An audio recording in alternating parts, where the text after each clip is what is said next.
In a little village surrounded by snowy hills, there lived a curious child named Lisa.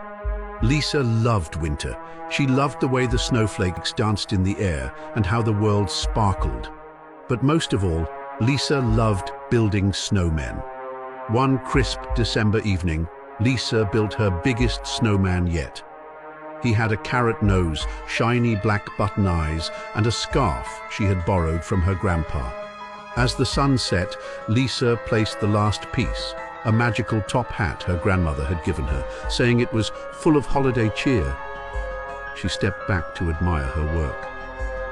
"Perfect," she whispered. But just as she turned to leave, a gentle whoosh of wind swirled around her. Wait, don't go just yet.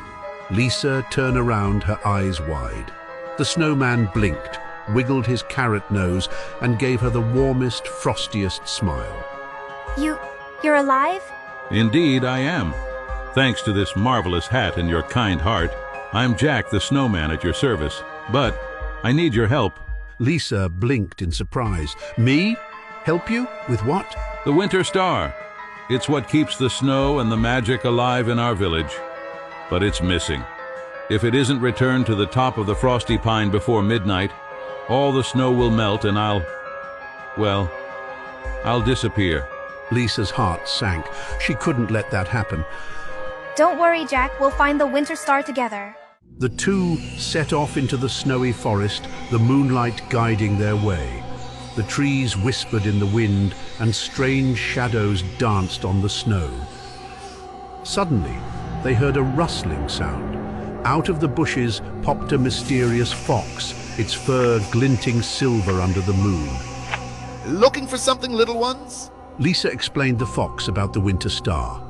I might know where it is, but first, can you catch me? Lisa looked at Jack, who nodded. Together, they chased the fox through the snow, laughing as they ran.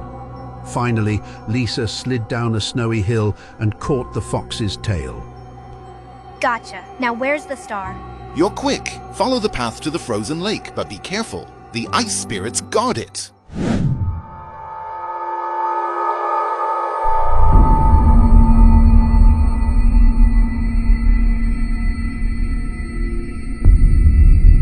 When they reached the lake, tiny glowing figures appeared around, a group of ice spirits.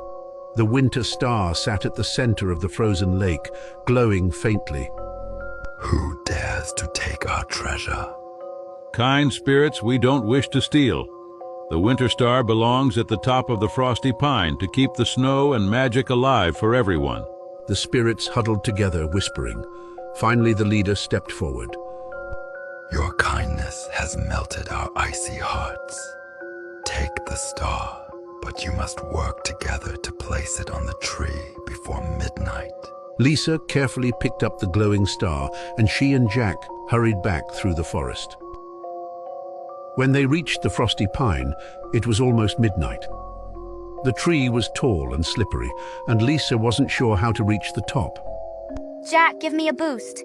Jack bent his snowy body, and Lisa climbed onto his shoulders. Together, they reached higher and higher. Lisa stretched her arms as far as she could and placed the Winter Star at the very top. Suddenly, the star glowed brighter than ever, casting a warm, golden light across the village. The snow sparkled like diamonds, and the frosty pines seemed to shine with magic. We did it, Lisa. The snow is safe, and so am I. As the first rays of dawn peeked over the hills, Jack gave Lisa a warm smile. Thank you for your kindness and teamwork. I'll be here every winter as long as the Winter Star shines bright. With that, Jack tipped his hat, and Lisa watched as he went back into the snowy forest. That night, as she drifted off to sleep, Lisa smiled. She had made a frosty friend and learned that with kindness and teamwork, even the biggest challenges could be overcome. Good night, little ones. Remember, when we work together, magic can happen, even in the frostiest of winters.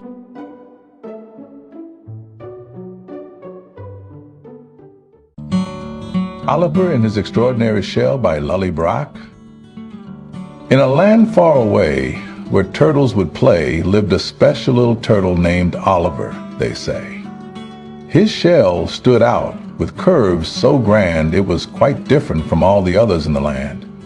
The other turtle shells were oval and green, but Oliver's shell was curvy and tangerine.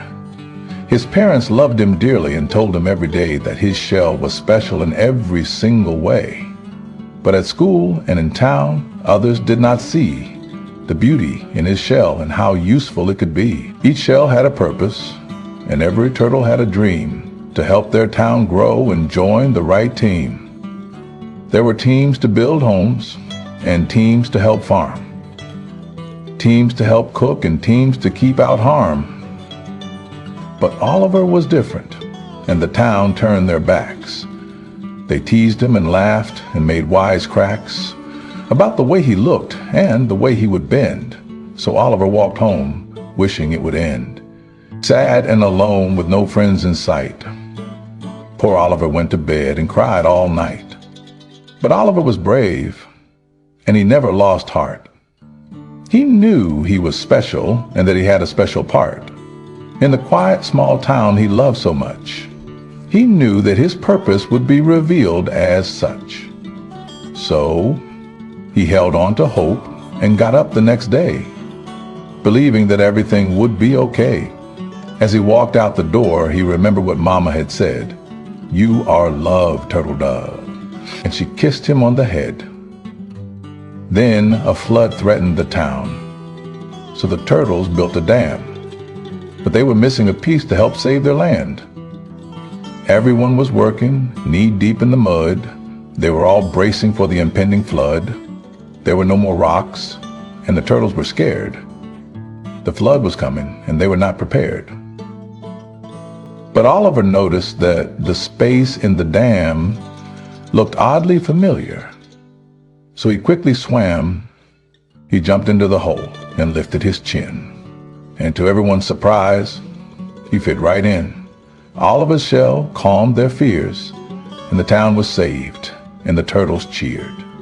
An hour later, the waters ceased, and the builders replaced the missing piece. It was the same color as Oliver's shell, as a reminder of the hero they knew so well. The townspeople learned a lesson that day, that differences should be celebrated, not pushed away. Everyone is important. No one is worthless. We can all contribute. We all have a purpose. So, if you see a turtle with a bright, curvy shell, remember Oliver's story and the message it tells. It's okay to be different to yourself. Be true. And celebrate the things that make you, you.